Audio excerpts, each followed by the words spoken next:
Bienvenue ce samedi, autour d'un sentiment souvent fugace, toujours transformateur, la joie. 4 voix d'auteurs se croisent et se répondent pour en saisir sa complexité. Volubile, intime, universelle, radicale, parfois inattendue, la joie oppose avec éclat au désenchantement sa forme vibrante. J'ai le plaisir d'accueillir aujourd'hui Jean-Robert Fournier, Isabelle Aimé, Marina Racine et moi-même, votre dévouée.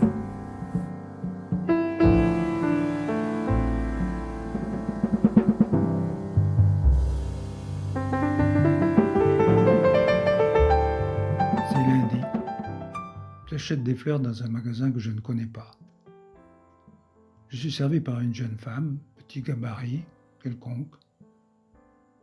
Je la regarde à peine, me contentant de grommeler. Le prix des fleurs a bien augmenté ces temps-ci. Ah, qu'est-ce qui n'augmente pas, me répond-elle. Je choisis des roses, 5 à 3,50 € pièce, des rouges. Elle emballe le petit bouquet, elle fait ça avec soin, lentement, travaillant en silence, tête baissée sur son établi. Quand c'est fini, elle se relève et me tend le bouquet à bout de bras. Et là, m'arrive sous le nez la fraîcheur de 5 fleurs rouges, et juste derrière viennent se poser sur moi 2 très grands yeux d'un vert lumineux comme je n'en avais encore jamais vu. Ce regard étrange et profond m'apaise. Spontanément, je lui dis « On a déjà dû vous le dire, mais vous avez de sacrés beaux yeux. » Dans un grand sourire et en toute simplicité, elle me répond « Ouais, je suis les tiens de ma mère et mes filles ont les mêmes. » Elle a été touchée parce que reconnue, identifiée et du coup se rangeant fièrement dans sa lignée. Et moi, comment ai-je pu avoir la liberté de ce compliment assez direct? Et pourquoi ai-je employé ce mot sacré, de sacrés beaux yeux? Mystère, peut-être que j'avais enfin quelque chose à dire. Pas seulement les paroles d'un vieil homme qui chercherait encore à séduire. Non, peut-être un hommage à la beauté, à la vie, quelque chose de simple. Nos regards se sont croisés et la joie s'est installée d'un accord tacite. Les vies s'ouvrent, les unes aux autres, parfois juste le temps d'un croisement. Un souffle passe, un courant d'air de joie.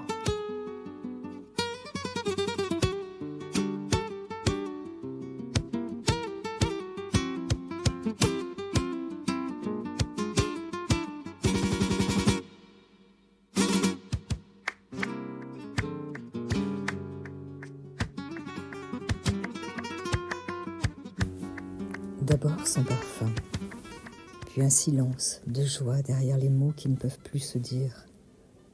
Sa main velours dans la mienne, parfois autour de ma taille. Quand elle, ma mère, disait « Regarde, hein, regarde comme c'est beau », alors c'était beau, tout. Elle jouant dans la rue où elle est née qui portait le nom d'Alegria, elle marchant à mes côtés, elle jouant et se déguisant pour provoquer les fous rires, elle fredonnant sa musique de là-bas, elle tendant les draps blancs dans le parc des peupliers, elle cuisinant et moi la regardant, assise pendant des heures. Une joie simple, pleine, immense, juste cette sensation de revenir à quelque chose qu'on n'a jamais quitté. Après, il y a le vent dans les rideaux, la joie de cet autre amour, quelque chose qui ressemble au bonheur. On ne sait pas, peu importe. On ne sait pas si c'est ça, être heureuse. On sait le glissement lent de l'eau contre la peau, comme un passage entre 2 mondes. On sait le soleil sur l'épaule, les pieds nus sur le carrelage, la tasse encore chaude. Un regard qui dure un peu trop longtemps pour n'être que regard. On sait le rire, la chaleur d'un corps qui a dormi contre un autre, le lit défait dans la chambre d'une ville de mer l'air brûlant, nos danses. Une joie qui mord, qui fait presque mal, peut-être parce qu'elle ne durera pas, parce qu'elle dure déjà trop. On ne sait pas si c'est ça, être heureuse. Quand il vient, un miracle, la plupart ferment les yeux, disait le poète.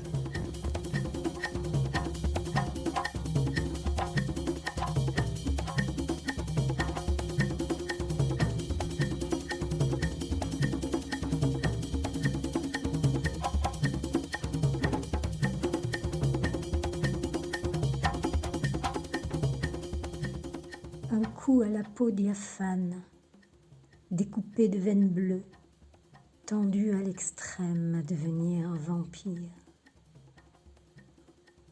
L'onde d'un parfum qui accroche à notre peau ses épines de désir.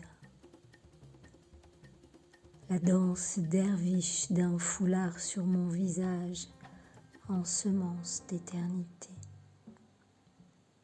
Et puis ta main. Un ciel d'azur infini où je flotte, ouverte, offerte, immense. Ton sourire dans le creux de mes bras qui tremblent de porter le monde. Une voix, un chant mystérieux qui frotte ses aigus sur ma psyché soumise. Et puis tes bras. Le soleil qui chauffa blanc et sur le sable je m'endors, vaincu. Le silence si imprégné que je ne suis plus rien. La rivière qui roucoule dans tous les tréfonds en mémoire. Et puis ton cœur. Des instants de beauté, libre de tout, unique, des empreintes reliées par une histoire immuable qui nous échappe et qui tient bon. Et puis la joie dans ton âme.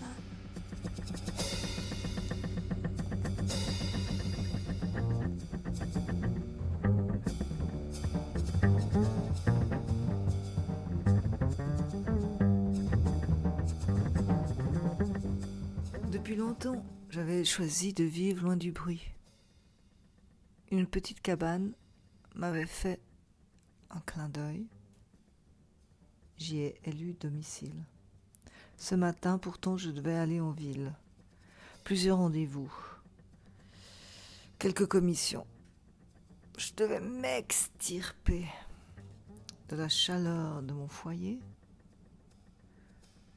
pour pénétrer dans ma vieille voiture et hop, direction la ville. Au bout de quelque temps, plaf, la voiture s'arrête.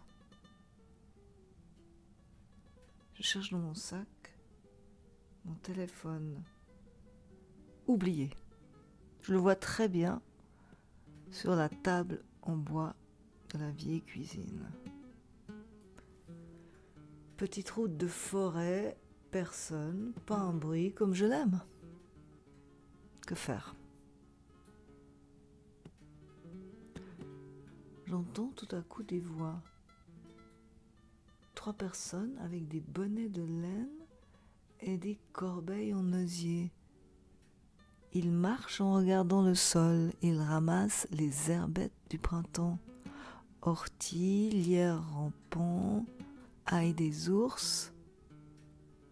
Ils m'invitent à les rejoindre. Waouh, quelle surprise, pas besoin d'aller en ville. Ils m'invitent à les rejoindre, à marcher, à connaître les quelques plantes. Et bientôt à aller chez Irène. Au bout de son jardin, une clairière. Un petit ruisseau coule. Un bouleau avec un feuillage tout vert, printanier. Des jonquilles jaunes.